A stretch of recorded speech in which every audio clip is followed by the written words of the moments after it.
Kilometre तक है और 40 बैरल की ये 12 बैरल होती है, मतलब 12 रॉकेट एक ही टाइम में फायर कर सकते हैं और इतनी दूर 90 किलोमीटर तक। इससे हमारी जो आर्टिलरी की मार करने की क्षमता है बहुत बड़ी है वो। और दूसरा जो उसके पीछे आ रहा है ब्रह्मोस, अभी ब्रह्मोस हमें स्क्रीन पे नहीं दिखा है। 40 सेकंड में बताते हैं कि ये 12 रॉकेट एक साथ दाग सकता है। अगर आप एक फुटबॉल का ग्राउंड देखें, अगर एक बार की लॉन्च में वो पूरे फुटबॉल का ग्राउंड को तहस नहस कर सकते हैं, मतलब ये है। तो 12 रॉकेट 40 सेकंड के अंदर निकलते जाएंगे एक के बाद एक, तो उस एरिया में जहां गिरते हैं वहां बिल्कुल समतल हो जाता है सब कुछ। और खराब मौसम में भी अचूक निशाना, बिल्कुल खराब मौसम से अचूक निशाना मौसम से थोड़ी चलती है ये चीज, इसको गाइडेंस की जरूरत नहीं होती। एक बार आपने लॉन्च कर दिया, वो जाएगी वहां पर।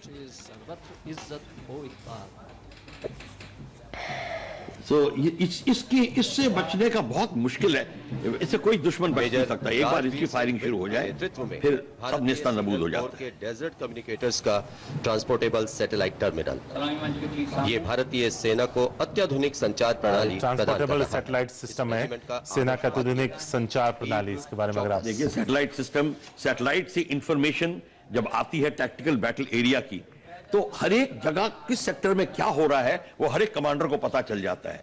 तो इसके लिए ये जो इंफॉर्मेशन की जो प्रणाली आदान प्रदान करने के लिए इसका बहुत इस्तेमाल होता है। और ये मोबाइल यूनिट से होती है, तो इसका इसका इस्तेमाल बहुत जरूरी है आज की लड़ाई में, क्योंकि इंफॉर्मेशन नहीं पहुंचेगी तो आप गलत जगह हमला करेंगे या आप पे हमला हो जाएगा। ये दुर्गम इलाकों में भी सेना के लिए काफी मददगार सकती है। बिल्कुल फोन कनेक्टिविटी वगैरह के लिए। Total of communication, commander to commander, corps commander, army commander, ये आपस में जो एक सेक्टर से दूसरे सेक्टर में, और एयर से जब आपका एयरक्राफ्ट हवा में जा रहा है उसके साथ में भी कनेक्शन होता है इसका। अवैक, हमारे एयरक्राफ्ट में अवैक एयरक्राफ्ट होता है, वो इनके साथ कनेक्ट कर सकता है ताकि पूरे थिएटर को एक साथ इंफॉर्मेशन मिलती है।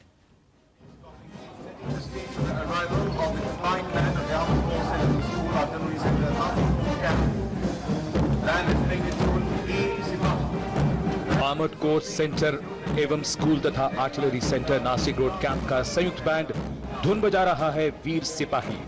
3 जेसीओ और 48 संगीतकारों के इस दल का नेतृत्व artillery centre Nashik road camp के सूबेदार मुल्तान सिंह कर रहे हैं।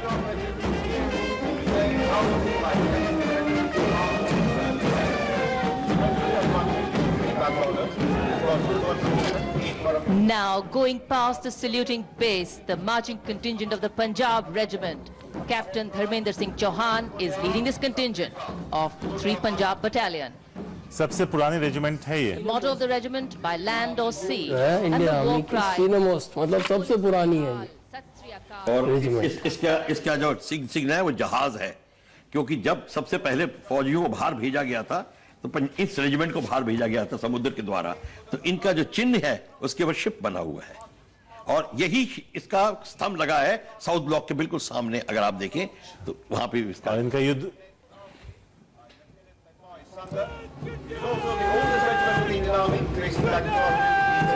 जो बोले सोनेहाल काफी मशहूर है। जो बोले सोनेहाल, सत श्री अकाल, इनका वॉर क्राई है।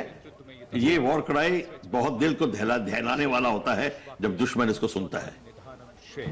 और युद्ध घोष वीर मद्रासी आदिकुलु आदिकुलु आदिकुलु है। भारतीय सेना की मद्रास रेजिमेंट 1758 में बनी है। वर्दी पे हाथी का निशान क्यों? हाथी दर्शाता है कि इनमें साहस है, धीरज है, ताकत है और वफादारी है। ये इसको दिखलाता है हाथी, इन 4 क्वालिटीज को। थोड़ा सांस्कृतिक एंगल भी है, कल्चरल। इसमें हाथी जिस एरिया से सिपाही आते हैं वहां हाथी के से बहुत काम किया जाता है, बड़े अच्छे कार्य करता है, चाहे शिकार में हो, चाहे सामान उठाने में हो, चाहे किसी चीज में या दुश्मन पे हमला करने के लिए। तो हाथी एक वो चीज है जो हर वक्त बैटलफील्ड से एसोसिएटेड रही है। This is the combined band of the Army Air Defence Centre and Brigade of Guards Regimental Centre. The tune Sher Jawan.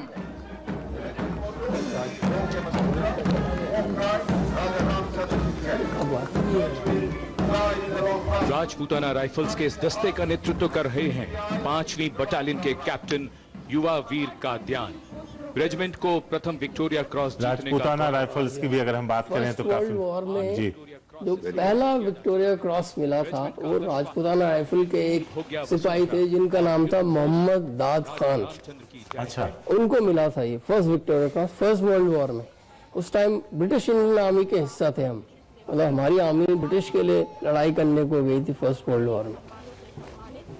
Word of command और given by इनका जो Major साइन है Rajput बड़ा is leading the apt है, contingent of वीर Punjab. भोग्या वसुंधरा, Regiment motto is only the brave Success deserves the success fair. and attainment. अच्छा इसका Their war cry is बोलो हिंदुस्तान की जय. और श्री रामचंद्र की जय। तो Battle आप honors देख रहे include हैं one ये Param अपने Veer आप में Chakra, इनका one वॉर Ashok क्राई है। Chakra, 3 Kirti Chakras, 4 Mahavir Chakras and 8 Param Vishesh Seva medals. महा रेजिमेंट अब हमारे स्क्रीन के सामने है। बिल्कुल, ये जो महार रेजिमेंट है जिसको पहले एमएमजी रेजिमेंट भी कहा जाता था, और इनकी खासियत ये है जब शिवाजी महाराज के जो गुरिल्लास थे उसमें सबसे ज्यादा महार थे, और इनकी गुरिल्ला टैक्टिक्स फाइटिंग कैपेबिलिटी से इंप्रेस होकर इनको तानाजी मालसुरे ने इनको अपने फौज में लिया था, जो शिवाजी के जनरल थे। तो ये महार अपने आप में एक बहुत ही उत्तम सोल्जर्स माने जाते हैं।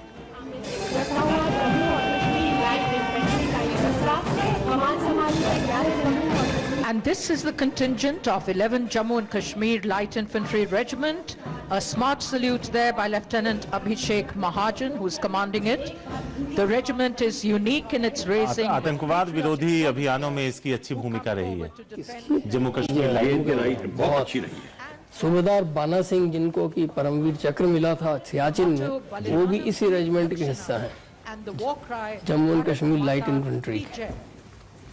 और इनके जो सोल्जर्स उस एरिया से आते हैं और उनका जो बदन, उनका जो चाल चलन, उनका जो अप्रोच होता है, वो सारा इस टेरेन के साथ ऐसा मेल मिलाप खाता है कि ये नेचुरल सोल्जर्स होते हैं, ये बड़े उस एरिया। गोरखा राइफल्स अब हमारे सामने है। मेजर समीर लांबा की दूसरे कमान विश्व युद्ध में अहम भूमिका रही है। इनके बारे में जितना भी कहा जाए उतना ही कम है।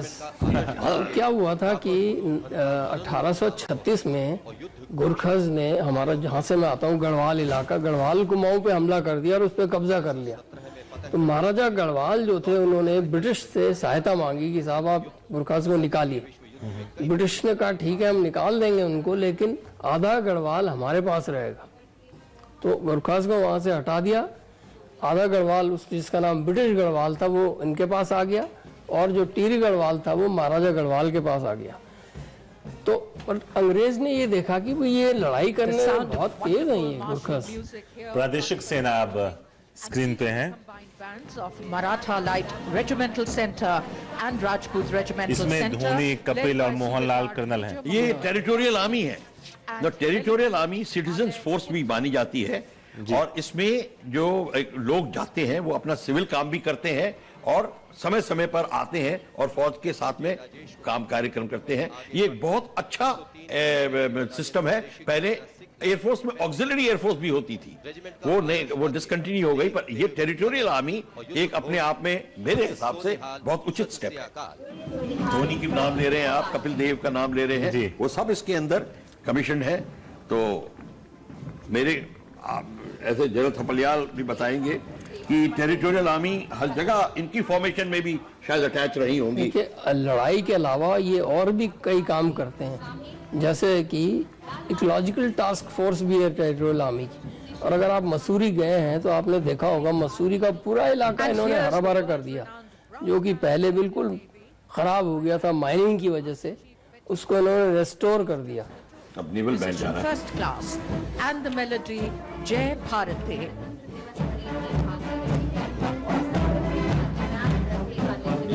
Bandmaster Master Chief अपने आप Petty में Officer Ramesh बहुत Katur. फेमस बैंड है, और इन्होंने बहुत खिताब जीते हुए हैं बैंड ने inter band competition of the world में। और इनकी जो सिम्फनी है जो प्रोड्यूस करते हैं, ये जो classical symphony produce, INS Vikramaditya जो अपना एयरक्राफ्ट कैरियर आ रहा है, कैरियर अभी जो आया है रशिया से, वो विक्रमादित्य है, और मिग 29 एयरक्राफ्ट इनके ऊपर से ऑपरेट करेंगे।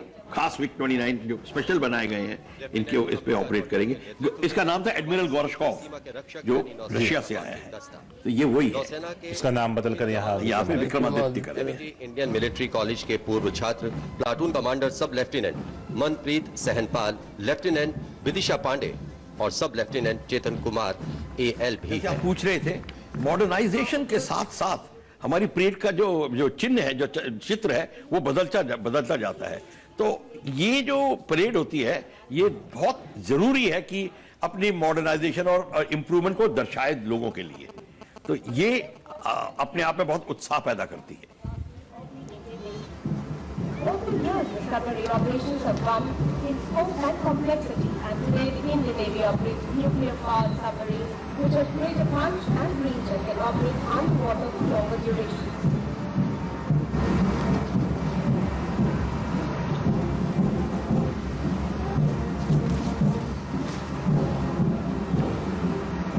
One of the most beautiful vistas in the world, Rajpath. And this is Lieutenant Deepika Chaudhary. She leads the naval tableau.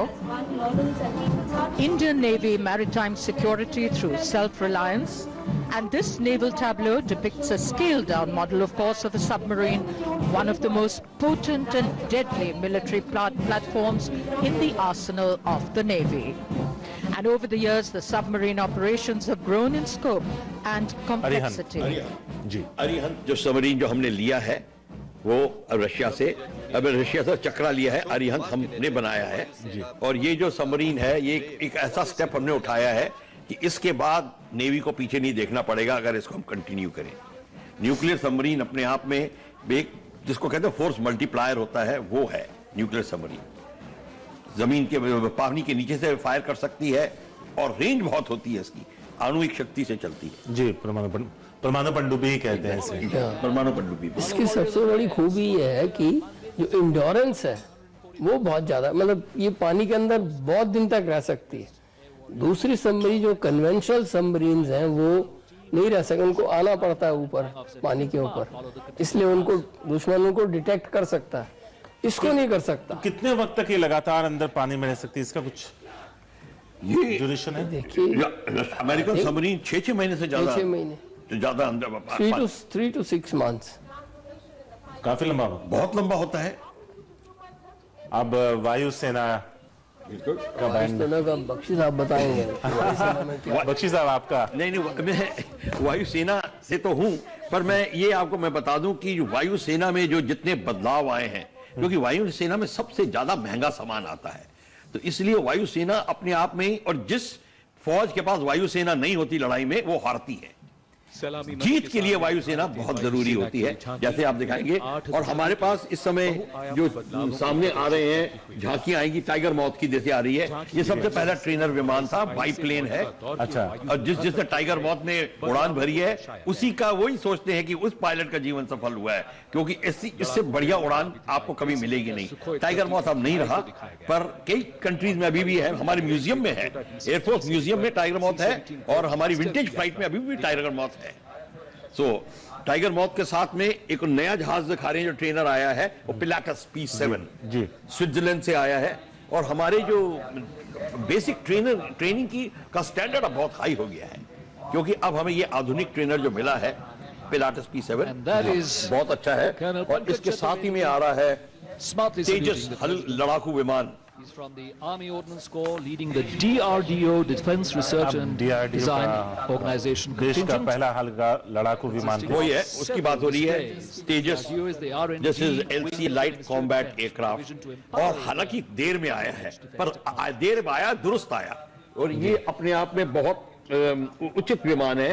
ये इसके काफी सारे स्क्वाड्रन एयरफोर्स में डाले जाएंगे। सुपरसोनिक है और बहुत आधुनिक अस्त्र ले जा सकता है, और इसकी अदर प्रणालियां आधुनिक बनी हुई हैं।